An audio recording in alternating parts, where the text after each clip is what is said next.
വിഷ്ണു പ്രസാദ് വിവരങ്ങൾ നൽകാൻ ചേരുന്നുണ്ട്. വിഷ്ണു, പ്രധാനമന്ത്രി യുദ്ധസ്മാരകത്തിലെത്തി ആദരമർപ്പിച്ചിരിക്കുന്നു. സൈനിക മേധാവിമാർ അദ്ദേഹത്തിനൊപ്പമുണ്ട്, പ്രതിരോധ മന്ത്രിയുണ്ട്. ഇനിയുള്ള ചടങ്ങുകൾ എങ്ങനെയാണ്? എല്ലാവരും കാത്തിരിക്കുന്നത് ഇന്ത്യൻ സൈന്യത്തിന്റെ കരുത്ത് വിളിച്ചോതുന്ന പരേഡിന് വേണ്ടിയാണ്. ഇപ്പോൾ തുടങ്ങും. അല്പസമയത്തിനകം പ്രധാനമന്ത്രി ഈ അമർജ്യോതിയിൽ നിന്ന് ഇപ്പോൾ അദ്ദേഹം പോയിക്കൊണ്ടിരിക്കുകയാണ്. അദ്ദേഹം അല്പസമയത്തിനകം കർത്തവ്യപഥിലെ സജ്ജമാക്കിയിട്ടുള്ള വേദിയിലേക്ക് എത്തും. അതിനുശേഷം രാഷ്ട്രപതി അവിടേക്ക് എത്തും. രാഷ്ട്രപതിക്കൊപ്പം തന്നെ ഈ വർഷത്തെ റിപ്പബ്ലിക് ദിന ചടങ്ങിൽ മുഖ്യാതിഥിയായ ഫ്രഞ്ച് പ്രസിഡന്റ് ഇമ്മാനുവൽ മക്രോണും ഉണ്ടാകും. തുടർന്നായിരിക്കും പരേഡുകൾ ആരംഭിക്കുക.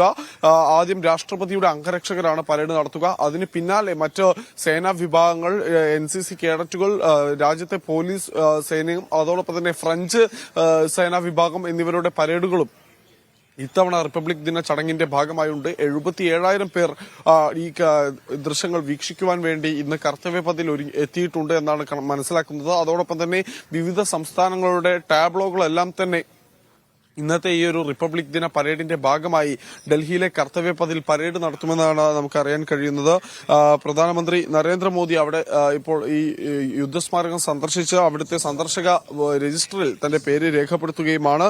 നാഷണൽ വാർ മെമ്മോറിയൽ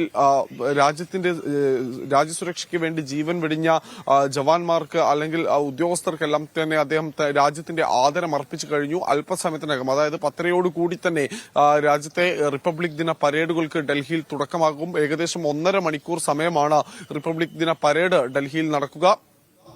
പരേഡ് പൂർത്തിയാവുന്നതോടുകൂടി രാജ്യതലസ്ഥാനത്തെ ഔദ്യോഗിക റിപ്പബ്ലിക് ദിന ആഘോഷങ്ങൾക്ക് തുടക്കമായിരിക്കും. എന്തായാലും രാജ്യത്തിന്റെ വിവിധ ഭാഗങ്ങളിൽ, ഇവിടെ മാത്രമല്ല രാജ്യത്തിന്റെ വിവിധ ഭാഗങ്ങളിലെല്ലാം ഇന്ന് റിപ്പബ്ലിക് ദിന ആഘോഷങ്ങൾ നടക്കുന്നുണ്ട്. പലയിടത്തും ഗവർണർമാർ പതാക ഉയർത്തിയിട്ടുണ്ട്.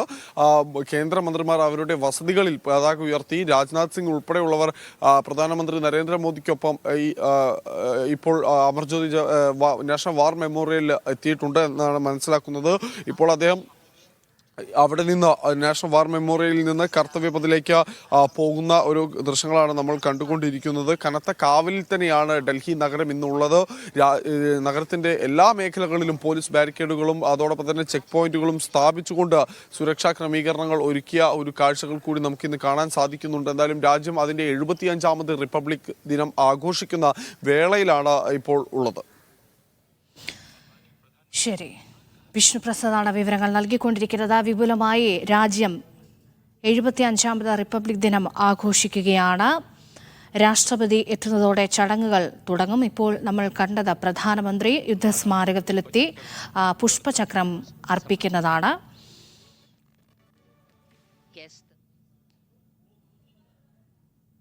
രാഷ്ട്രപതി എത്തുന്നതോടെയാണ് റിപ്പബ്ലിക് ദിന പരേഡിന് തുടക്കമാവുക. രാഷ്ട്രപതിയുടെ അംഗരക്ഷകരായ കുതിരപ്പടയാളികൾ ദേശീയഗാനത്തിന്റെ അകമ്പടിയോടെ ദേശീയ പതാകയെ അഭിവാദ്യം ചെയ്തുകൊണ്ടാണ് ഇന്നത്തെ പരിപാടി ആരംഭിക്കുക. അതിലേറ്റവും പ്രധാനപ്പെട്ട കാഴ്ച, ഏറ്റവും മുഖ്യ ആകർഷണം സൈനിക പരേഡ് തന്നെയാണ്. അതിനായി രാജ്യം കാത്തിരിക്കുകയാണ്. ഇത്തവണത്തെ തീം ഇന്ത്യ ജനാധിപത്യത്തിന്റെ മാതാവ് എന്നുള്ളതാണ്.